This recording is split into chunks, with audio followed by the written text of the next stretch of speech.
जय हिंद साथियों, मैं बबलू धाकड़ स्वागत करता हूं आप सभी का धरणीधर एग्रो क्लासेज के डिजिटल प्लेटफॉर्म पर। साथियों, आज हम अध्ययन करने वाले हैं पादप प्रजनन के अंदर विविधता का उत्पादन किस प्रकार से हम कर सकते हैं, उसका दूसरा मेथड पढ़ने वाले हैं और उस मेथड का नाम है जनन द्रव्य, जिसको इंग्लिश के अंदर हम जर्म प्लाज्म के नाम से जानते हैं। तो आइए स्टार्ट करते हैं आज का सेशन। सबसे पहले हम देखते हैं साथियों की जो जनन द्रव्य जो होता है उसकी परिभाषा क्या होती है।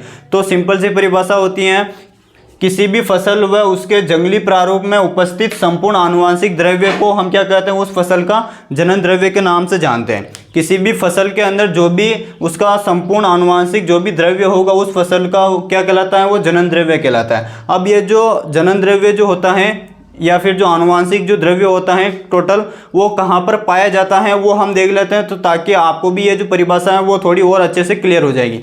मान लेते हैं ये हमारा एक प्लांट है, मान लेते हैं ये एक हमारा प्लांट है, ठीक है ना। मान लेते हैं ये एक हमारा प्लांट हो गया, ये मान लेते हैं एक हमारा ये क्या हो गया, प्लांट हो गया, ठीक है ना। ये एक हमारा प्लांट हो गया, ठीक है। ये मान लेते हैं ये एक हमारा प्लांट हो गया। अब इस प्लांट के अंदर कहाँ पर हमारा आनुवांशिक द्रव्य स्थित है, तो मान लेते हैं हम इस पौधे में से मान लेते हैं ये पत्ती का चयन किया, हमने एक पत्ती का चयन किया और इस पत्ती को जब हमने खोल कर देखा, इसको जब हमने काट कर देखा, तो इससे हमें कई सारी इस प्रकार से छोटी छोटी कोशिकाएं प्राप्त हुई। इसमें हमें कई सारी इस प्रकार की छोटी छोटी कोशिकाएं प्राप्त हुई, ठीक है ना। इस प्रकार से हमें असंख्य कई सारी कोशिकाएं प्राप्त हुई। ये जो हो जाएगा ये हमारे क्या हो जाएगा, कोशिका हो जाएगा, ठीक है। कोशिकाएं प्राप्त हो गई। अब इन कोशिकाओं को जब हमने और खोल कर देखा, जब इनको हमने और इसका विस्तार से अध्ययन किया, तो अध्ययन करने के बाद में हमें इस कोशिका की एक संरचना प्राप्त हुई, जिसके अंदर बीच में तो ये था, ये जो बीच में जो आपको चीज़ दिखाई दे रही है ये तो होता है हमारा केंद्रक, और ये जो साइड वाला जो हो जाएगा ये हो जाएगा हमारे कोशिका द्रव्य हो जाएगा। क्या हो जाएगा, कोशिका द्रव्य। तो जो हमारा आनुवांशिक जो द्रव्य होता है वो कहाँ पर पाया जाता है, तो ये जो हम आपको जो केंद्र वाला जो भाग दिखाई दे रहा है, ये जो केंद्र वाला भाग है जिसको इंग्लिश में हम न्यूक्लियस के नाम से जानते हैं, इस केंद्र के अंदर ही जो बीच में जो केंद्र दिखाई दे रहा है, इस केंद्र के अंदर ही जो भी हमारा आनुवांशिक द्रव्य होता है, चाहे वो डीएनए हो, आरएनए हो, जिसको कॉमन रूप से हम गुणसूत्र के नाम से भी जानते हैं, वो यहाँ पर पाया जाता है। तो उम्मीद आप सभी को अच्छे से क्लियर हो गया होगा कि कोई भी फसल होती है उसके अंदर जो भी संपूर्ण आनुवांशिक द्रव्य होता है उसे क्या कहते हैं, हम जनन द्रव्य कहते हैं। तो वो जनन द्रव्य कहाँ पर पाया जाता है, केंद्र के अंदर पाया जाता है, ये हमें याद रखना, ठीक है। तो ये इस डायग्राम से आपको जनन द्रव्य कहाँ पर पाया जाता है वो सारी चीज़ क्लियर हो गई होगी। यहाँ तक आप इसका स्क्रीनशॉट लीजिए, फिर हम थोड़ा और आगे बढ़ते हैं। अब हम देखते हैं ये जो जनन द्रव्य होता है इसकी सहायता से हम कैसे विविधता का उत्पादन कर सकते हैं। परिभाषा हमने देख ली। अब हम देखते हैं कि जो जनन द्रव्य हमको प्राप्त हुआ है उससे हम किस प्रकार से विविधता का उत्पादन कर सकते हैं। तो करना क्या है, जैसे अभी हमने देखा ये कोशिका से हमें पता चल गया कि जो हमारा आनुवांशिक द्रव्य वो कहाँ पर पाया जाता है। अब हम क्या करेंगे, जो जहां पर आनुवांशिक द्रव्य हमको मिल रहा था उसमें हम क्या करेंगे, कोई बाहर से नया जीन लाएंगे और उस जीन जो बाहर से हमने नया जीन लेकर आए थे उस जीन को हम क्या करेंगे, जो भी हमारा आनुवांशिक जो द्रव्य था केंद्र के अंदर उसके अंदर डाल देंगे। और जैसे ही डालेंगे और उसके बाद में जो वो सीड होगा वो उससे नया सीड बनेगा और नए सीड से एक नए पौधे का निर्माण होगा। और जैसे नए पौधे का निर्माण होगा वो पहले वाले पौधे से उसमें कुछ ना कुछ विविधता हमको देखने को मिलेगी। और ये जो विविधता का जो उत्पादन होता है वो किसकी सहायता से किया था, हमने वो किया था, हमने जनन द्रव्य की सहायता से हमने वो विविधता का उत्पादन किया था, ठीक है ना। तो इसकी प्रोसीजर होती है, ये प्रोसीजर जो मैंने बोलकर बताई है ये सुनने में काफ़ी आसान है, लेकिन जब इसको हम प्रैक्टिकली करते हैं तो काफ़ी वर्षों का समय लग जाता है इसको करने में, ठीक है। तो ये याद रखना है कि कैसे हम विविधता का उत्पादन कर सकते हैं, वो प्रोसीजर मैंने बता दिया। अब ये जो अल्टीमेटली जो आनुवांशिक द्रव्य जो होता है वो हमें कहाँ कहाँ से प्राप्त हो सकता है, या फिर जो जनन द्रव्य जो होता है ये अल्टीमेटली हमें किन किन फसलों से प्राप्त हो सकता है, या फिर इसका स्रोत क्या क्या होता है जहाँ से हम जनन द्रव्यों को प्राप्त कर सकते हैं। तो वो अब हम देखते हैं। तो अगला जो हमारे जनन द्रव्य के अंदर पॉइंट आ जाएगा वो क्या आ जाएगा, जनन द्रव्य की प्राप्ति। क्या आ जाएगा, जनन द्रव्य की प्राप्ति, या इसी को हम कहते हैं लाइनों के नाम से भी जानते हैं। इसको किस नाम से जानते हैं, जनन द्रव्य की लाइनों के नाम से भी जानते हैं, जहां से हम जनन द्रव्य को प्राप्त कर सकते हैं। तो ऐसी 6 लाइनें हैं या फिर ऐसे 6 स्रोत है जहां से हम जनन द्रव्य को प्राप्त कर सकते हैं, ठीक है ना। जहां से हम जनन द्रव्य को प्राप्त कर सकते हैं, जहां से हम क्या कर सकते हैं, जनन द्रव्य को प्राप्त कर सकते हैं। जनन द्रव्य की प्राप्ति या फिर जनन द्रव्य की क्या हो जाएगी, यहाँ पर हमारे लाइनें हो जाएगी, ठीक है ना। तो कितने तरीके हैं हमारे पास में जनन द्रव्य को प्राप्त करने के? 6 तरीके हैं। कौन कौन से उनके यहाँ पर मैं नाम लिख देता हूँ। नंबर फर्स्ट आती है हमारे पास में देसी किस्मों से। पहला हो जाएगा कौन सी किस्मों से? देसी किस्मों से, देसी किस्मों से। दूसरा हो जाएगा हमारे पास में अप्रचलित किस्म से, अप्रचलित किस्मों से। ठीक है। नंबर थर्ड हो जाएगा वर्तमान में प्रचलित किस्म से, वर्तमान में प्रचलित किस्म से, वर्तमान में प्रचलित किस्म से हम प्राप्त कर सकते हैं। चौथा हम प्राप्त कर सकते हैं जनन द्रव्य का प्रजनक लाइन से, प्रजनक लाइन से। ठीक है। तो 4 तो ये मेथड होते हैं। और इधर 5वां हमारा हो जाएगा नंबर 5 पर हो जाएगा, नंबर 5 पर हो जाएगा जंगली प्रारूप, जंगली प्रारूप व जंगली संबंधी से, जंगली संबंधी। ठीक है, जंगली संबंधी से। और नंबर 6 पर हो जाएगा हमारे आनुवांशिक, आनुवांशिक स्टॉक से, आनुवांशिक स्टॉक से। तो ये 6 तरीके होते हैं। इन 6 तरीकों से हम आसानी से जनन द्रव्य को प्राप्त कर सकते हैं। तो इनका अर्थ क्या होता है वो हम समझ लेते हैं। जो देसी जो किस्में होती है इनसे हम सबसे पहले हम देखते हैं कि देसी किस्में कहते किसे हैं। तो देसी किस्मों का शाब्दिक अर्थ होता है कि ऐसी किस्में जिनका विकास पादप प्रजनक के द्वारा नहीं होता है लेकिन उनकी हम खेती करते हैं, ऐसी किस्मों को हम देसी किस्मों के नाम से जानते हैं। ध्यान से सुनिएगा, देसी किस्में किसे कहते हैं? तो ऐसी किस्में जिनका विकास पादप प्रजनक के द्वारा नहीं होता है लेकिन उनकी हम खेती करते हैं, ऐसी किस्मों को हम क्या कहते हैं? देसी किस्में कहते हैं। और ऐसी किस्मों से जब हम जनन द्रव्य को प्राप्त करते हैं तो उसे हम बोलते हैं देसी किस्म से प्राप्त जनन द्रव्य हो जाएगा। ठीक है। अगला आता है हमारे अप्रचलित किस्म। अप्रचलित किस्मों का शाब्दिक अर्थ होता है कि ऐसी किस्में जिनका विकास पादप प्रजनक के द्वारा कभी पहले इतिहास में किया गया था लेकिन वर्तमान में उनकी खेती हम नहीं करते। ध्यान से सुनिएगा, इसकी परिभाषा क्या होती है? दोनों में माइनर डिफरेंट होता है।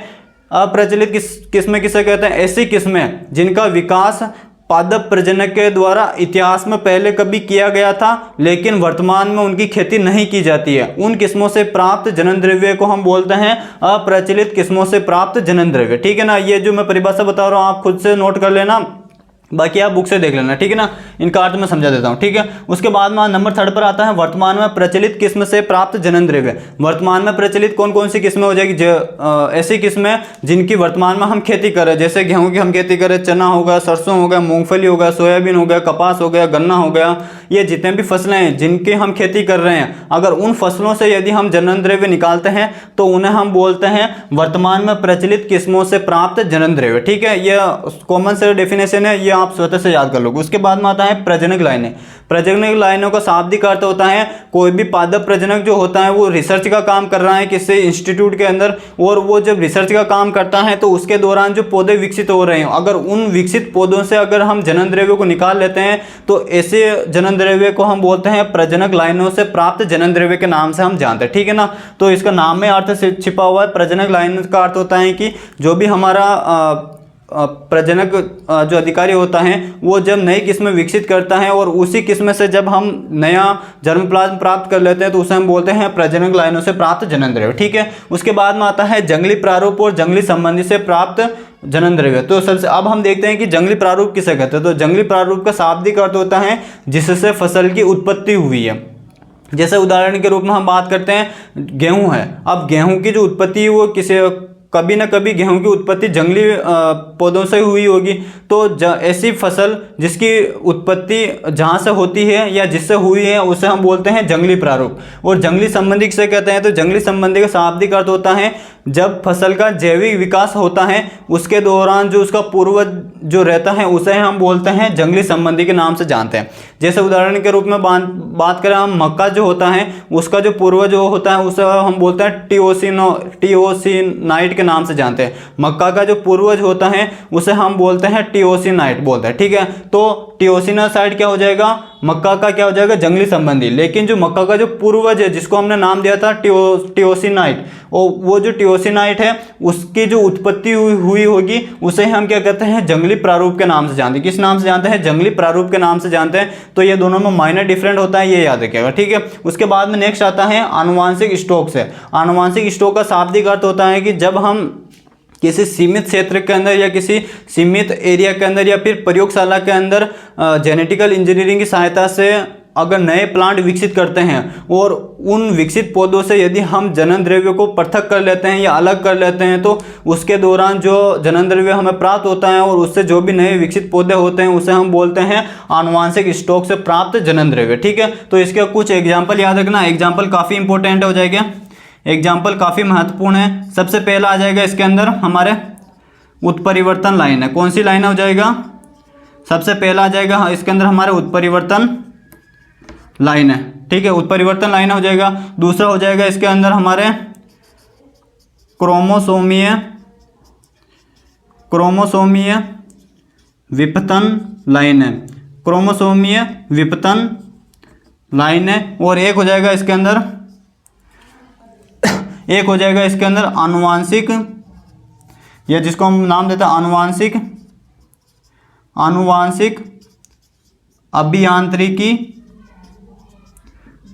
आनुवांशिक अभियांत्रिकी से विकसित लाइनें, या फिर इसको हम अन्य दूसरा नाम दे सकते हैं इनको। दूसरा हो जाएगा हमारे आनुवांशिक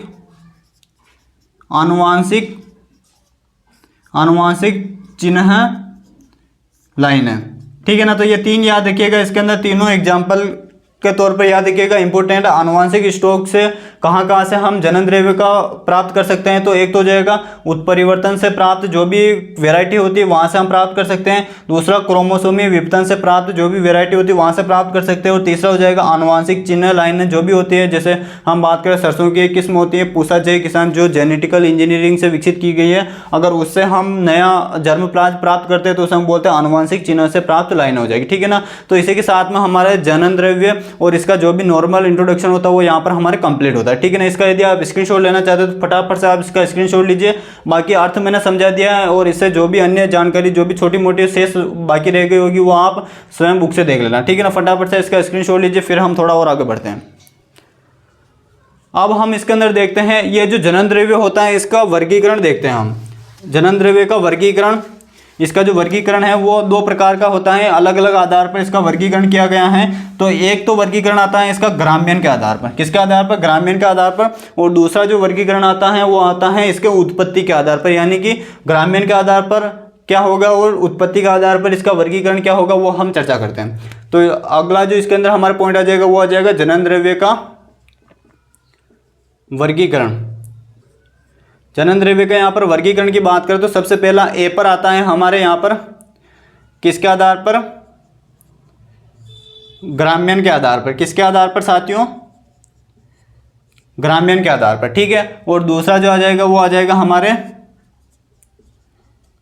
उत्पत्ति के आधार पर, उत्पत्ति के आधार पर, ठीक है ना। ग्राम्यन के आधार पर और उत्पत्ति के आधार पर। ग्राम्यन के आधार पर जो जनन द्रव्य जो होता है उसको दो भागों में बांटा गया है। एक तो हो जाएगा हमारे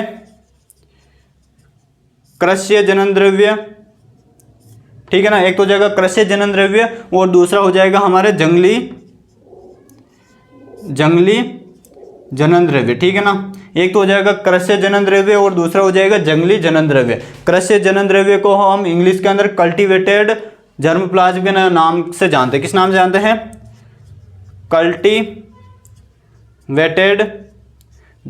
जर्मप्लाज्म, और इसको हम बोलते हैं वाइल्ड जर्मप्लाज्म के नाम से भी जाना जाता है, ठीक है ना। ये याद रखिएगा, इसको कल्टीवेटेड जर्मप्लाज्म और इसको हम बोलते हैं वाइल्ड जर्मप्लाज्म के नाम से जाना जाता है। अब हम बात करते हैं उत्पत्ति के आधार पर। तो उत्पत्ति के आधार पर भी इसको दो भागों में बांटा गया है। नंबर फर्स्ट पर आता है हमारे, नंबर फर्स्ट पर जो आता है वो आता है हमारे देसी जनन द्रव्य, देसी जनन द्रव्य, और दूसरा आता है इसके अंदर विदेशी जनन द्रव्य, ठीक है। नंबर फर्स्ट पर आता है देसी जनन द्रव्य और दूसरा हो जाएगा हमारे विदेशी जनन द्रव्य हो जाएगा, ये हमें याद रखना, ठीक है ना। अब इसके अंदर क्या याद रखना है वो हम देखते हैं। तो कृषि जनन द्रव्य का शाब्दिक अर्थ होता है जिसकी हम खेती करते हैं, ऐसी फसलें जिनकी अभी वर्तमान में हम खेती कर रहे हैं उनसे प्राप्त जनन द्रव्य, ऐसी फसलें जिनकी वर्तमान में हम खेती कर रहे हैं उनसे जो भी जनन द्रव्य हमको मिलता है उसे हम बोलते हैं क्या, कृषि जनन द्रव्य के नाम से जानते हैं। इसके नाम से ही स्पष्ट है, कल्टीवेटेड का शाब्दिक अर्थ होता है कि ऐसी क्रॉप्स जिनका हम कल्टीवेशन करते हैं उसे हम बोलते हैं कृषि जनन द्रव्य या फिर कल्टीवेटेड जर्मप्लाज्म के नाम से जानते हैं। नेक्स्ट आता है हमारे जंगली जनन द्रव्य। जंगली जनन द्रव्य का शाब्दिक अर्थ होता है यहाँ पर हमारे जो भी हमारे जंगली प्रजाति से प्राप्त जनन द्रव्य, जंगली प्रजाति से प्राप्त जो भी हमारा जनन द्रव्य होगा वो क्या हो जाएगा, हमारे जंगली जनन द्रव्य के नाम से इसको हम जानते हैं, ठीक है ना। यानी कि जंगल में कोई भी पौधा उग रहा है या फिर कोई भी क्रॉप उग रही है, अगर वहाँ से हम जनन द्रव्य को कलेक्ट करते हैं उसे हम बोलते हैं जंगली जनन द्रव्य के नाम से जानते हैं, ठीक है। देसी जनन द्रव्य और विदेशी जनन द्रव्य की यहाँ पर हम बात करें तो देसी जो जनन द्रव्य होता है इसको इंग्लिश में हम इंडिजिनियस जर्मप्लाज्म के नाम से जानते हैं और विदेशी को हम एक्सोटिक जो जर्मप्लाज्म के नाम से हम जानते हैं, ठीक है। देसी जनन द्रव्य की यहाँ पर साथियों यदि हम बात करें तो देसी का अर्थ क्या होता है, हमारे स्वयं के देश में उपलब्ध जनन द्रव्य, हमारे देश में उपलब्ध जनन द्रव्य, हमारे देश में उपलब्ध जनन द्रव्य, ठीक है। तो उसे तो हम क्या कहते हैं, देसी जनन द्रव्य। कहने का शाब्दिक करते हैं कि हमारे देश में कोई भी फसल उग रही है, चाहे वो जंगली हो, चाहे वो देसी किस्म हो, चाहे वो हमारे अप्रचलित किस्म हो, चाहे वो हमारे खेती योग्य किस्म हो, अगर हमारे देश में ही वो किस्म मौजूद है, अगर उसी से हम नया जनन द्रव्य प्राप्त करते हैं तो उसे हम बोलते हैं देसी जनन द्रव्य के नाम से जानते हैं, ठीक है। विदेशी जनन द्रव्य का शाब्दिक हो जाएगा हमारे विदेशी किस्म या फिर विदेशी प्रजाति से प्राप्त जनन द्रव्य, विदेशी प्रजाति से प्राप्त विदेशी किस्म या प्रजाति से प्राप्त जनन द्रव्य। जैसे उदाहरण के रूप में हम बात करते हैं जो हमारे बरसीम जो होती है, ध्यान से सुनिएगा इसका एग्जाम्पल, जो हमारे बरसीम जो होती है उसका उत्पत्ति स्थल क्या है, इजिप्ट है, इजिप्ट है। और वो उस बरसीम से यदि हम जनन द्रव्य को प्राप्त करते हैं तो वो कौन सा हो जाएगा, हमारे विदेशी किस्म या प्रजाति से प्राप्त जनन द्रव्य हो जाएगा, क्योंकि जो बरसीम जो है वो मूलतः कहाँ की है, तो वो हो जाएगी हमारे इजिप्ट देश की है और उससे जो भी प्राप्त होगा वो हमारे क्या हो जाएगा, विदेशी जनन द्रव्य हो जाएगा। इसी के साथ में हमारे जो जर्मप्लाज्म का जो वर्गीकरण होता है वो कंप्लीट होता है। एक बार हम फटाफट से देख लेते हैं। एक तो आता है ग्रामीण के आधार पर जिसको हम बोलते हैं डोमेस्टिक, बेस्ड ऑन डोमेस्टिकेशन, और एक हो जाएगा और बेस्ड ऑन ओरिजिन, ठीक है। दो प्रकार का होता है ग्रामीण के आधार पर, कृषि और जंगली। कृषि का अर्थ होता है जो भी खेती करने वाली जो भी किस्म होगी उससे जो भी जनन द्रव्य मिलेगा कृषि जनन द्रव्य कहलाएगा, और जंगली यानी कि जंगली पौधों से जो भी जनन द्रव्य प्राप्त होगा उसे हम बोलते हैं जंगली जनन द्रव्य के नाम से जानते हैं, ठीक है। नेक्स्ट आता है देसी, यानी कि हमारे देश में जो भी प्लांट है या जो भी स्पीसीज है उनसे जो भी हमें जनन द्रव्य मिलेगा उसे वो हम बोलते हैं देसी जनन द्रव्य। और विदेशी जनन द्रव्य का शाब्दिक अर्थ हो जाएगा विदेशी किस्मों से जो भी हमें जनन द्रव्य प्राप्त होता है उसे हम बोलते हैं विदेशी जनन द्रव्य के नाम से हम जानते हैं, जिसको इंग्लिश में हम एक्सोटिक जर्मप्लाज्म के नाम से जानते हैं। इसका फटाफट से आप स्क्रीनशॉट लीजिए, फिर हम आगे बढ़ते हैं। अब इसके बाद में नेक्स्ट जो हमारा टॉपिक आता है वो आता है हमारे, इसके अंदर एक छोटा सा टॉपिक आता है जीन पूल, ठीक है ना। क्या आता है, जीन पूल। काफ़ी इंपॉर्टेंट टॉपिक है और एग्जाम के अंदर सीधा सीधा पूछ लिया जाता है कि जीन पूल क्या है। 3 नंबर के अंदर प्रश्न आ जाता है जीन पूल क्या है, इसके प्रकार को लिखते हुए इस पर संक्षिप्त टिप्पणी कीजिए, ठीक है ना। तो वो जनन द्रव्य का ही एक पार्ट होता है। तो अगला जो इसके अंदर हमारा टॉपिक हो जाएगा वो हो जाएगा हमारे जीन पूल। क्या हो जाएगा, जीन पूल, जिसको हम हिंदी के अंदर जीन कोश के नाम से जानते हैं। हिंदी में इसको हम किस नाम से जानते हैं, जीन कोश के नाम से इसको जाना जाता है, ठीक है। अब हम बात करते हैं जीन पूल या फिर जो जीन कोश होता है वो कहते किसे हैं। ध्यान से सुनिएगा, इसकी परिभाषा काफ़ी इंपॉर्टेंट है।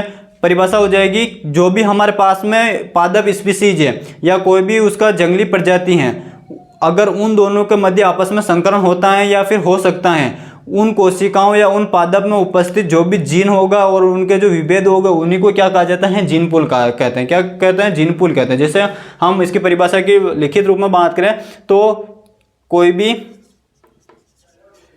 कोई भी बात करें यदि इसकी लिखित परिभाषा की, तो कोई भी फसल, ठीक है ना, कोई भी फसल का संकरण होता है, किसी भी फसल का संकरण होता है और संकरण होता है या हो सकता है उन प्रजाति, यहाँ पर प्रजाति का शाब्दिक और जो अर्थ हो जाएगा फसल से हो जाएगा, ठीक है ना, उन प्रजाति में उपस्थित जीन व उनके विभेद को जीन पूल कहते हैं। उनके विभेद को क्या कहते हैं? जीन पूल कहते हैं। ये इसकी परिभाषा होती है, सिंपल सी परिभाषा होती है। जैसे उदाहरण के रूप में मान लेते हैं ये हमारे पास में कोई प्लांट है, ठीक है ना, ये मान लेते हैं ये एक हमारे पास में कोई पौधा है, ठीक है, हम ये मान लेते हैं ये हमारे पास में कोई पौधा है और एक पौधा हमारे पास में ये हो जाएगा, ठीक है ना, एक पौधा हमारे पास में ये होगा, ठीक है, दो पौधे हैं हमारे पास में। अब इन दोनों का आपस में क्या हो जाएगा? क्रॉस होगा, यानी कि संकरण होगा। और संकरण होने के बाद में जो भी नया पौधा बनेगा, संकरण होने के बाद में जो भी नया पौधा बनेगा, ठीक है ना, एक पौधा था, दो पौधे थे ए और बी, इन दोनों का आपस में संकरण या तो संकरण होता है या फिर हो सकता है, ठीक है, संकरण हो गया। और संकरण होने के बाद में जो इनके अंदर जो भी ए पौधा और बी पौधे के अंदर जो भी जीन थे और उनके जो भी विभेद थे, उनका समूह को क्या कहा जाता है? जीन पूल कहा जाता है। क्या कहा जाता है? जीन पूल कहा जाता है। तो शाब्दिक अर्थ हो जाएगा ए पौधा है, इस पौधे के अंदर जो भी जीन होंगे और इसके जो भी विभेद होंगे, उनका पूरा जो ग्रुप होगा, उस पूरे ग्रुप को क्या कहा जाता है? जीन पूल कहा जाता है। क्या कहा जाता है? जीन पूल कहा जाता है। ये याद रखिएगा, इसकी परिभाषा नोट कीजिए, फिर हम इसके प्रकार के बारे में अध्ययन करते हैं।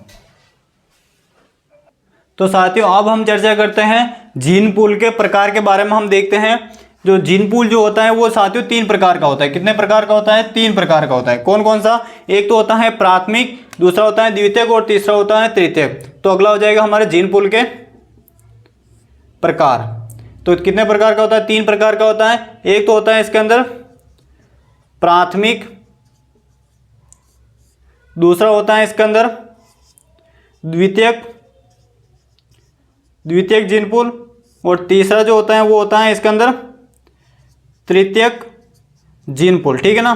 तो कितने प्रकार का होता है? 3 प्रकार का होता है, प्राथमिक जीन पूल, द्वितीयक जीन पूल और तीसरा हो जाएगा तृतीयक, जिसको इंग्लिश में हम primary gene pool, secondary gene pool और टर्सरी जीन पूल के नाम से जानते हैं। सिंपल सी परिभाषा है, ज़्यादा इतना कोई लोड लेने की आवश्यकता नहीं है। इसकी जो पहला जो प्रकार आता है प्राथमिक जीन पूल, इसकी जो परिभाषा होती है वो क्या होती है? तो जो भी प्राथमिक जीन पूल के जो भी सदस्य होंगे, सदस्य का शाब्दिक अर्थ हो जाएगा यहाँ पर फसल से हो जाएगा। क्या हो जाएगा? फसल से हो जाएगा, ठीक है ना। तो कहने का अर्थ यह है कि प्राथमिक जीन पूल के अंदर वे फसलें आएंगी जिनके अंदर जो संकरण जो होगा, वो क्या होगा? संकरण आसानी से हो जाएगा, आसानी से संकरण हो जाएगा। ऐसी प्रजातियों को हम किस नाम से जानते हैं? प्राथमिक जीन पूल के नाम से जानते हैं। तो परिभाषा क्या हो जाएगी? ऐसी फसलें जिनके अंदर आपस में जो संकरण होता है वो सरलता से या फिर आसानी से संकरण हो जाता है, और उन प्रजातियों के अंदर उपस्थित जो भी जीन और जो भी विभेद होंगे उन्हें हम प्राथमिक संकरण के नाम से जानते हैं, ठीक है ना। ये इसकी परिभाषा होती है, ठीक है ना। तो अर्थ मैंने समझा दिया। जो भी सदस्य होंगे उनमें जो संकरण होगा वो कैसा होगा? आसानी, यानी कि बिल्कुल नॉर्मल जो हाइब्रिडाइजेशन या संकरण होता है वैसा होगा। तो उसे हम बोलते हैं प्राथमिक जीन पूल के नाम से जानते हैं। और जब संकरण होगा तो संकरण होने के बाद में कोई नया पौधा बनेगा तो उसे हम किस नाम से जानते हैं? उसे हम बोलते हैं F1 पीढ़ी के नाम से जानते हैं। किस नाम से जानते हैं? F1 पीढ़ी के नाम से जानते हैं। तो प्राथमिक जीन पूल के संकरण के दौरान जो F1 पीढ़ी बनेगी वो कैसी होगी? तो वो ध्यान रखिएगा, वो उर्वर होगी। कैसी होगी? उर्वर का अर्थ होता है यहाँ पर फर्टाइल होगी। कैसी होगी? फर्टाइल। फर्टाइल का शाब्दिक अर्थ क्या होता है? तो ये जो फर्टाइल का शाब्दिक अर्थ होता है, जो F1 जो पीढ़ी होगी वो आगे जाकर आपस में और संकरण कर सकती हैं या फिर उनके अंदर परागण की क्रिया हो सकती है। ऐसी प्रोसेस को हम बोलते हैं उर्वर या फिर फर्टाइल के नाम से जानते हैं, ठीक है ना। तो ये होता है हमारे प्राथमिक जीन पूल, यहाँ पर कंप्लीट होता है। सेकेंडरी जीन पूल की यहाँ पर हम बात करें तो इसकी परिभाषा क्या हो जाएगी? तो इसकी परिभाषा हो जाएगी इसके जो भी सदस्य होंगे, इसके जो भी सदस्य होंगे, सदस्य का शाब्दिक अर्थ क्या हो जाएगा यहाँ पर फसल से हो जाएगा। किस हो जाएगा? फसल से हो जाएगा, ठीक है ना। द्वितीयक जीन पूल के जो सदस्य हो गए, जो फसलें होगी, उनका जो हम क्रॉस करवाते हैं वो किससे करवाते हैं? प्राथमिक जीन पूल के जो भी सदस्य होते हैं उनके साथ करवाते हैं। प्राथमिक जीन पूल के साथ क्रॉस करवाया जाता है, के साथ संकरण होता है, ठीक है ना। ध्यान से सुनिएगा।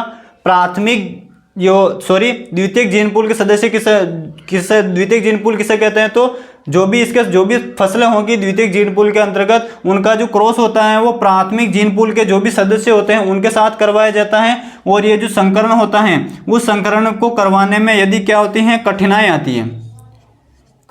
आती हैं। प्राथमिक जीन पूल के सदस्यों के साथ में यदि हम द्वितीयक जीन पूल के सदस्यों का क्रॉस करवाते हैं तो अगर उसमें कठिनाई आती हैं तो ऐसे जीन पूल को हम किस नाम से जानते हैं? द्वितीयक जीन पूल के नाम से जानते हैं। और कठिनाई आएगी तो इसके दौरान जो F1 पीढ़ी आएगी, उस पीढ़ी के जो भी F1 पीढ़ी के जो भी प्लांट होंगे वो कैसे होंगे? तो वो आंशिक उर्वर होंगे। कैसे होंगे? आंशिक उर्वर होंगे, यानी कि 50-50% के चांस रहेंगे। यानी कि इसके अंदर जो मान लेते हैं 100 बीज प्राप्त हुए तो उसमें से 100 बीज में से 50% जो बीज होंगे वो तो उर्वर होंगे, यानी कि जनन निषेचन की क्रिया कर सकते हैं, और 50 बीज ऐसे होंगे जो निषेचन की क्रिया नहीं कर सकते, यानी कि बंदी होंगे। तो ये इसकी विशेषता होती है, ये याद रखना। तो परिभाषा क्या हो जाएगी? द्वितीयक जीन पूल के सदस्यों का जब क्रॉस हम प्राथमिक जीन पूल के सदस्यों के साथ करवाते हैं तो संकरण करवाने में कठिनाइयां आती हैं, उसे हम बोलते हैं द्वितीयक जीन पूल के नाम से जानते हैं। और इसके दौरान जो भी विकसित पौधे होते हैं वो आंशिक उर्वर होते हैं, ये हमें याद रखना, ठीक है ना। इसके अलावा नंबर 3 आता है हमारा तृतीयक जीन पूल।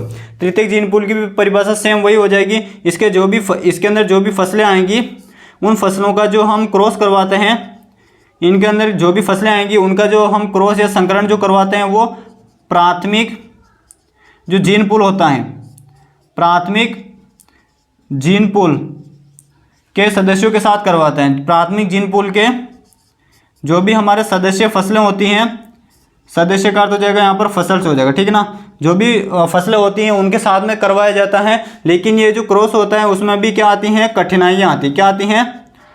कठिनाइयाँ आती है। क्या आती हैं?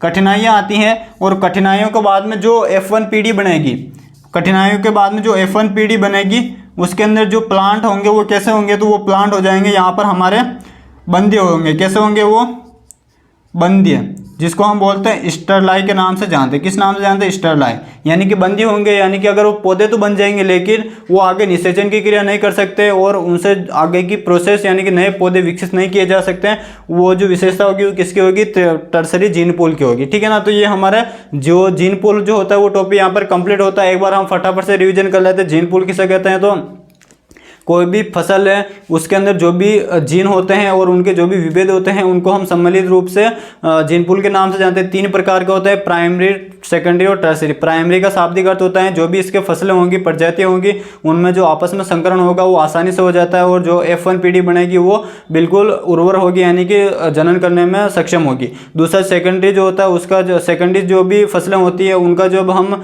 प्राइमरी जो जीन पूल होता है उनके सदस्यों के साथ में संकरण करवाते हैं तो जो F1 पीढ़ी बनेगी वो आंशिक उर्वर होगी, यानी कि 50-50% चांस इसके अंदर रहेंगे। और टर्सरी के अंदर जो भी सदस्य होते हैं या जो भी फसलें होती हैं उनका जब हम क्रॉस प्राइमरी जीन पूल के फसलों के साथ में करवाते हैं तो उनके परिणाम स्वरूप जो भी हमारे F1 पीढ़ी बनेगी वो बिल्कुल ही बंदी होगी, यानी कि वो निषेचन करने में असक्षम होगी। तो ये याद रखना, ठीक है ना। इसी के साथ में हमारे जीन पूल और जीन पूल के प्रकार यहाँ पर कंप्लीट होती है, वो हमें याद रखना, ठीक है। इसका यदि आप स्क्रीनशॉट लेना चाहते हैं तो फटाफट से इसका स्क्रीनशॉट लीजिए, फिर हम आगे बढ़ते हैं।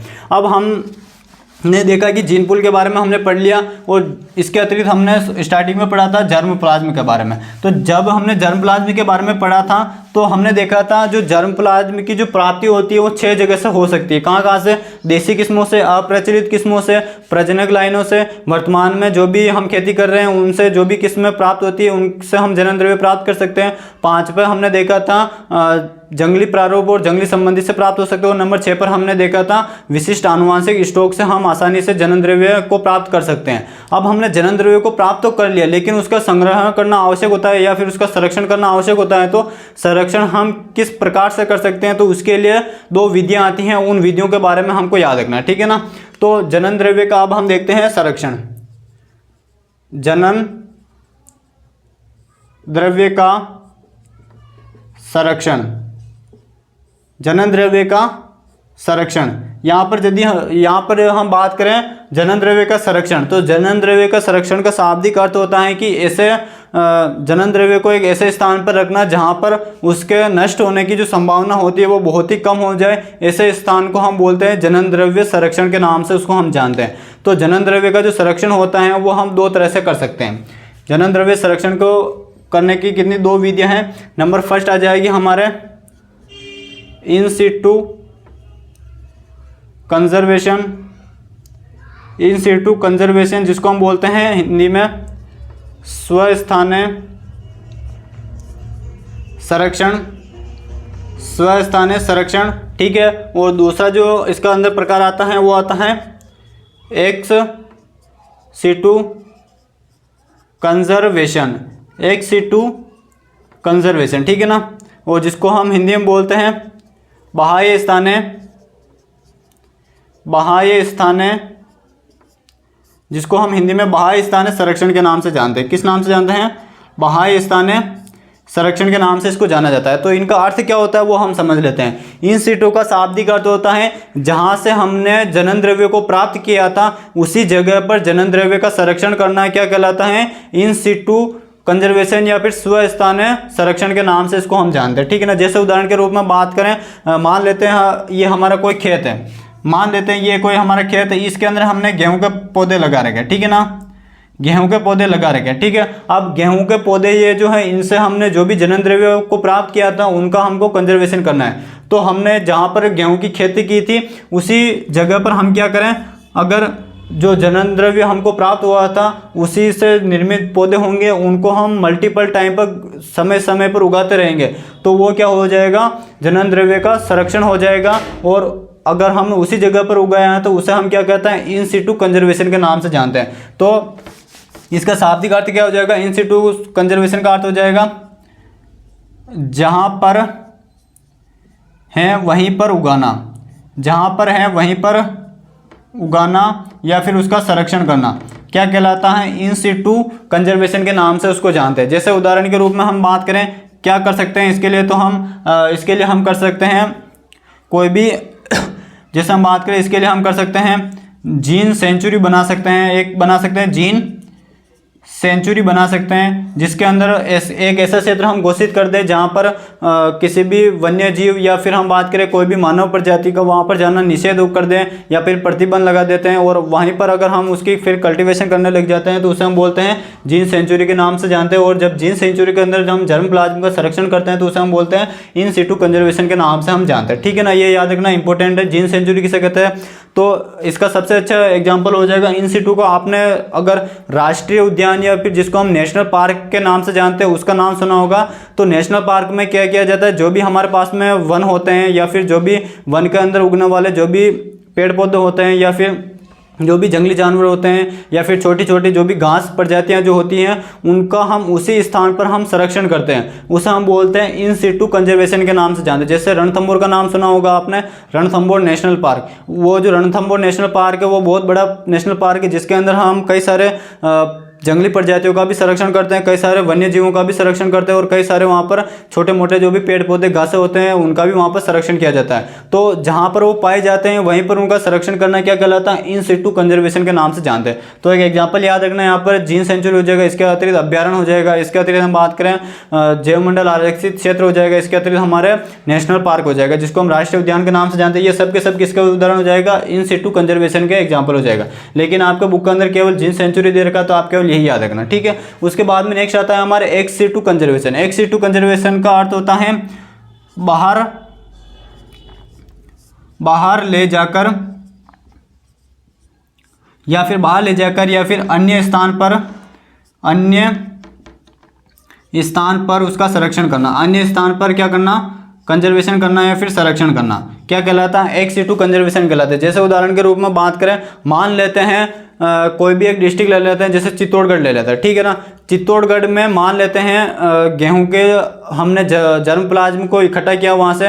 अब हम जो गेहूं का जो हमने जर्म प्लाज्म चित्तौड़गढ़ से इकट्ठा किया था, उस जर्म प्लाज्म को हम चित्तौड़ में इकट्ठा ना करके उसे वहाँ से लेकर हम नई दिल्ली चले गए, और नई दिल्ली में जो राष्ट्र भवन बना है, जो राष्ट्रपति भवन बना हुआ है, वहाँ पर हम गए और वहाँ पर हमने जो गेहूँ जो था उसका हम जो जर्म प्लाज्म हमने लिया था उसका हमने नई दिल्ली जो राष्ट्रपति भवन है वहाँ पर ले जाकर हमने उसका संरक्षण कर दिया। तो ऐसे संरक्षण को हम बोलते हैं एक्स सिटू कंजर्वेशन या फिर बाह्य स्थानीय संरक्षण के नाम से हम जानते हैं। ठीक है ना, ये याद रखिएगा, काफ़ी इंपॉर्टेंट है। इसके कुछ एग्जाम्पल याद रखिएगा।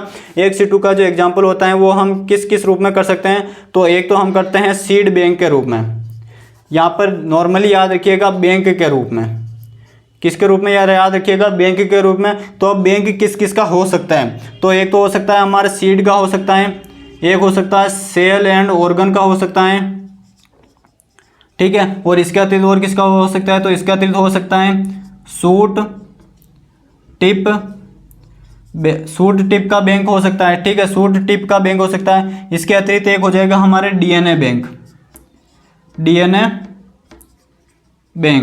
ठीक है ना। तो ये इतने सारे बैंक होते हैं। बैंक का नॉर्मली काम क्या होता है, तो बैंक का जो काम होता है वो संग्रहण करना होता है, किसी भी चीज़ का संग्रहण करना होता है, उसे हम बैंक कहते हैं। जैसे हम बात करें अगर सीड जो होता है उसका, सीड से हमने जर्म प्लाज्म निकाला तो वो सीड बैंक हो जाएगा, सेल से अगर हमने जर्म प्लाज्म निकाला तो वो सेल हो जाएगा, ऑर्गन हो जाएगा। इसी प्रकार सूट टिप कल्चर जो होता है अगर उसका हमने संवर्धन किया या फिर जर्म प्लाज्म निकाला उसे और उसका संरक्षण किया तो वो सूट टिप बैंक हो जाएगा, डीएनए बैंक हो जाएगा। तो ये जो सब एग्जाम्पल किसके हैं वो हो जाएगा हमारे बाह्य स्थानीय संरक्षण या फिर एक्स सिटू कंजर्वेशन के, ये सबके सब एग्जाम्पल होते हैं, ये याद रखना। ठीक है ना। इसी के साथ में हमारे इन सिटू कंजर्वेशन और एक्स सिटू कंजर्वेशन जो होता है जर्म प्लाज्म का वो यहाँ पर कंप्लीट होता है। फटाफट से इसको नोट डाउन कीजिए या फिर फटाफट से इसका स्क्रीनशॉट लीजिए।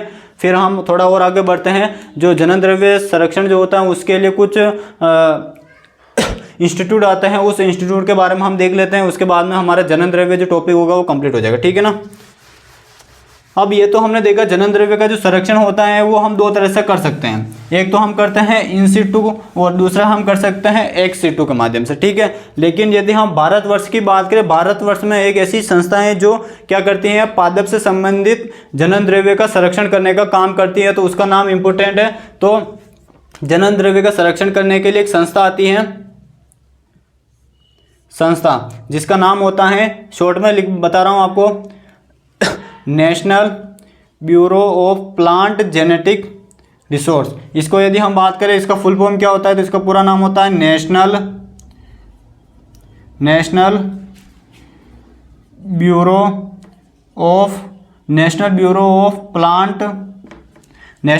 Of plant genetic resources. क्या पूरा नाम क्या होता है, national bureau of plant genetic resources. और ये जो NBPGR है इसका यदि हम बात करें मुख्यालय कहाँ पर है, इसका जो हेड क्वार्टर या मुख्यालय जो है वो कहाँ पर स्थित है, तो ध्यान रखिएगा इसका मुख्यालय हमारे जो भारत देश की जो राजधानी है नई दिल्ली, वहाँ पर इसका मुख्यालय बना हुआ है। ठीक है ना, इसका मुख्यालय कहाँ है, नई दिल्ली में है। और इस NBPGR के अंदर ही एक उप संस्था आती है या एक हम कह सकते हैं उप केंद्र आता है। ठीक है ना, जो हमारा NBPGR है ये तो हो गई मुख्य संस्था हो गई। ठीक है, लेकिन इस संस्था के अंदर एक और उप संस्था आती है, या हम कह सकते हैं एक उप केंद्र आता है, और उस उप केंद्र का नाम हो जाएगा इंडियन नेशनल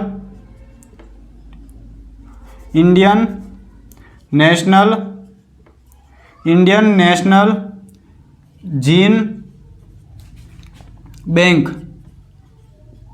ठीक है ना, इसके अंदर एक संस्था आती है जिसका नाम होता है इंडियन नेशनल जीन बैंक, या फिर हम कह सकते हैं भारतीय राष्ट्रीय जीन बैंक। ये भी कहाँ स्थित है, नई दिल्ली में स्थित है। और भारत के अंदर जो जर्म प्लाज्म का जो संरक्षण करने का जो मुख्य कार्य होता है वो किसका कार्य होता है, वो होता है NBPGR का होता है। ठीक है, और इसी इंस्टीट्यूट के अंदर कई सारे उपकेंद्र बनाए गए हैं जो अलग अलग जगह रहकर अलग अलग जर्म प्लाज्म का संरक्षण करने का काम करते हैं। जैसे हम उदाहरण के रूप में बात करें, भारत के अंदर लगभग 64 यूनिवर्सिटी हैं, एग्रीकल्चर यूनिवर्सिटी, और उन सभी एग्रीकल्चर यूनिवर्सिटी के अंदर जर्म प्लाज्म का संरक्षण किया जाता है। और वो जो जर्म प्लाज्म का जो संरक्षण जो किया जाता है वो किसके दिशा निर्देश के आधार पर किया जाता है, वो किया जाता है NBPGR के दिशा निर्देशों के आधार पर ही वो जर्म प्लाज्म का संरक्षण किया जाता है। ये याद रखिएगा, काफ़ी इंपॉर्टेंट इंस्टीट्यूट है। कई बार एग्जाम के अंदर वन लाइनर जो एग्जाम होते हैं उनके अंदर सीधा सीधा पूछ लिया जाता है कि NBPGR का पूरा नाम लिखिए, मुख्यालय कहाँ पर है और इसका मुख्य कार्य क्या होता है, तो वो आपको याद रखना, ठीक है ना। तो ये होता है हमारे जनन द्रव्य का जो संरक्षण के जो प्रकार होते हैं, 2 होते हैं, और कौन करता है इसको, तो ये याद रखिएगा NBPGR करता है, ठीक है। अब इसके बाद में हम देखते हैं, अगर हम मान लेते हैं NBPGR जो है उस संस्था के द्वारा जनन द्रव्य का संरक्षण करना स्टार्ट कर दिया, लेकिन उसकी एक प्रोसेस होती है, उस प्रोसेस को हम देखते हैं। अगर वो प्रोसेस आपको याद रह गई तो अगर भविष्य में आप भी कोई भी कृषि वैज्ञानिक बनते हो तो आप भी उस प्रोसेस की सहायता से आसानी से जनन द्रव्य का संरक्षण कर सकते हैं। तो उस प्रोसेस की यदि हम बात करें जनन द्रव्य संरक्षण के, या इसको हम कह सकते हैं संग्रह है, ठीक है ना, संग्रह की प्रक्रिया, संग्रह की क्या हो जाएगी, प्रक्रिया हो जाएगी। तो प्रक्रिया की यहाँ पर हम बात करें तो प्रक्रिया की यहाँ पर यदि हम बात करें तो इसके अंदर लगभग 6 पॉइंट आते हैं। नंबर फर्स्ट आता है, जब कभी भी जनन द्रव्य संरक्षण करने का आपको अवसर मिले तो सबसे पहला जो उसके अंदर कार्य किया जाता है वो कार्य किया जाता है संग्रह का। किसका कार्य किया जाता है, संग्रह का, जिसको हम बोलते हैं इंग्लिश में कलेक्शन का, ठीक है ना। दूसरा जो कार्य किया जाता है वो किया जाता है उसके कंजर्वेशन, जिसको हम बोलते हैं संग्रहण का, या सॉरी संरक्षण का। दूसरा जो कार्य किया जाता है किसका किया जाता है, संरक्षण का, जिसको हम बोलते हैं इसको कंजर्वेशन। इसको हम किस नाम से जानते हैं, कंजर्वेशन के नाम से जानते हैं। तीसरा जो कार्य किया जाता है वो किया जाता है मूल्यांकन का। क्या किया जाता है, तीसरा जो कार्य किया जाता है मूल्यांकन का किया जाता है, जिसको हम इंग्लिश के अंदर बोलते हैं इवोल्यूशन, इवोल्यूशन, जिसको मूल्यांकन के नाम से जानते हैं। नंबर 4 पर जो काम किया जाता है वो किया जाता है सूचीबद्ध करना, सूचीबद्ध करना, और इसको इंग्लिश में हम बोलते हैं कैटालॉगिंग, कैटालॉगिंग के नाम से इसको हम जानते हैं, ठीक है। और नंबर 5 पर क्या किया जाता है, तो इसका गुणन व वितरण किया जाता है, ठीक है, गुणन व वितरण, जिसको इंग्लिश में हम बोलते हैं मल्टीप्लिकेशन एंड डिस्ट्रीब्यूशन के नाम से इसको हम जानते हैं, ठीक है, डिस्ट्रीब्यूशन। और नंबर 6 पर आता है, इसका हम करते हैं उपयोग। क्या करते हैं, इसका हम उपयोग करते हैं, जिसको हम बोलते हैं यूटिलाइजेशन, ठीक है। और या फिर उपयोग की जगह एक नया शब्द आ सकता है इसका, उत्पादन करना। क्या करना, उत्पादन करना, जिसको इंग्लिश में हम प्रोडक्शन के नाम से भी जानते हैं। किस नाम से जानते हैं, प्रोडक्शन के नाम से भी जानते हैं। तो ये 6 प्रमुख प्रोसेस होती है। इन प्रोसेस की सहायता से हम आसानी से जनन द्रव्य का संरक्षण या फिर जनन द्रव्य संग्रह की जो प्रक्रिया होती है वो ये 6 तरह की होती है। सबसे पहले क्या किया जाता है, कलेक्शन किया जाता है, यानी कि मान लेते हैं गेहूं का यदि हमें जर्म प्लाज्म का संरक्षण करना है या उसका कंजर्वेशन करना है, तो हम क्या करेंगे, सबसे पहले गेहूं से बीज निकालेंगे और बीज के अंदर जो न्यूक्लियस है उस न्यूक्लियस से हम क्या निकालेंगे, जर्म प्लाज्म को निकालेंगे। तो ये प्रोसेस कहलाती है संग्रह करना। उसके बाद में क्या आता है, संरक्षण करना। अब संरक्षण जो होता है वो हम 2 तरह से कर सकते हैं, या तो इन सिटू माध्यम से कर सकते हैं या फिर एक्स सिटू माध्यम से कर सकते हैं। तो जैसा उचित लगे वैसा, जैसा एनवायरनमेंट मिलेगा उसके आधार पर संरक्षण का कार्य किया जाता है। अब हमने संरक्षण कर लिया, संरक्षण के अंदर ये ध्यान रखा जाता है कि उसका हम लगभग, अगर हमने 100% कलेक्शन कर लिया है तो उसके बाद में जब हम संरक्षण करते हैं या फिर कंजर्वेशन करते हैं तो हम क्या करते हैं, 75% का तो हम प्योरली उसको हम कंजर्वेशन करते हैं, लेकिन जो 25% जो होता है उसका हम मुख्य रूप से उसके कॉपीज़ बनाते हैं, उसके धीरे धीरे हम संख्या को बढ़ाते हैं। तो संख्या को बढ़ाने के लिए उसका क्या किया जाता है, इवोल्यूशन किया जाता है, यानी कि मूल्यांकन किया जाता है। क्या किया जाता है, मूल्यांकन किया जाता है, यानी कि 75% तो हमारा पड़ा हुआ है, उसमें से जो हमने 25% जर्म प्लाज्म में से जो नए विकसित पौधे किए थे उनको उगाकर देखा जाता है कि उनका रिजल्ट कैसा आ रहा है, उनसे जो भी नए पौधे बन रहे हैं वो कैसे बन रहे हैं, अच्छे बन रहे हैं या फिर बेड क्वालिटी के बन रहे हैं, कैसे बन रहे हैं, वो सारा का सारा मूल्यांकन किया जाता है। मूल्यांकन करने के बाद में उनका क्या किया जाता है, सूचीबद्ध किया जाता है, यानी कि उनके ऊपर एक स्टिकर लगा दिया जाता है और स्टिकर के ऊपर कई सारी चीज़ें लिखी जाती है। जैसे हम बात करें जो हमने वो निकाला था जर्म प्लाज्म, किस किस्म से निकाला था तो वेराइटी का नाम लिखा जाता है, कहाँ से निकाला था उस जगह का नाम लिखा जाता है, और किस समय निकाला था तो वो टाइम लिखा जाता है, और जिस दिन हमने ये निकाला था जर्म प्लाज्म किस्म से उस दिन डेट क्या थी वो डेट लिखी जाती है। और साथ ही साथ में उस व्यक्ति का नाम भी लिखा जाता है जो उस जर्म प्लाज्म को निकाल रहा है। तो वो सारी चीज़ को निकालना है, क्या सारी जो चीज़ होती है उसको एक स्टिकर पे लिखना, उसे क्या कहा जाता है, सूचीबद्ध कहा जाता है। और ये जो सूची जो बनाई जाती है वो एक फॉर्मेट के रूप में बनाई जाती है, उसे हम बोलते हैं कैटालॉगिंग या फिर सूचीबद्ध करना। ठीक है, उसके बाद में आता है गुणन व वितरण। गुणन व वितरण का शाब्दिक अर्थ होता है जो हमने मूल्यांकन किया था, अगर मूल्यांकन के दौरान जो भी नए प्लांट बने हैं वो अच्छे किस्म से अच्छे बने हैं या फिर हम कह सकते हैं गुड क्वालिटी के बनते हैं, तो उनकी कई सारी मल्टीपल कॉपी बनाई जाती है और उसके बाद में उनको फार्मर तक पहुंचा दिया जाता है, वितरण कर दिया जाता है। और उसके बाद में जो फार्मर होता है उसका क्या करता है, उपयोग करता है, यानी कि या तो खाने के लिए, अगर गेहूं के नई किस्म आए तो उससे जो भी गेहूं प्राप्त होगा वो उससे आमदनी प्राप्त करेगा, उसका उपयोग करेगा, या फिर उससे जो भी अनाज प्राप्त होगा उसको वो पीस कर आटा वाटा के रूप में खाने पीने के चीज़ें बनाने में उसका उपयोग करेगा, या फिर वो उसका मल्टीपल टाइम उसका क्या करता है, प्रोडक्शन करता है। ये इसके प्रमुख रूप से 6 प्रोसेस होती हैं जर्म प्लाज्म के संग्रह की, जो आपको याद रखना है। इसी के साथ में हमारा जो आज का जो टॉपिक था जर्म प्लाज्म यहीं पर कंप्लीट होता है। उम्मीद आप सभी को अच्छे से समझ में आ गया होगा कि किस प्रकार से हम जर्म प्लाज्म की सहायता से विविधता का उत्पादन कर सकते हैं पादप प्रजनन के अंदर। इसी के साथ में मिलते हैं हम नेक्स्ट टॉपिक में, तब तक के लिए जय हिंद जय भारत। और कमेंट बॉक्स में बताइएगा जरूर सेशन कैसा लगा और अपने साथियों के साथ में अधिक से अधिक शेयर कीजिएगा। मिलते हैं नेक्स्ट क्लास में, तब तक के लिए जय हिंद जय भारत।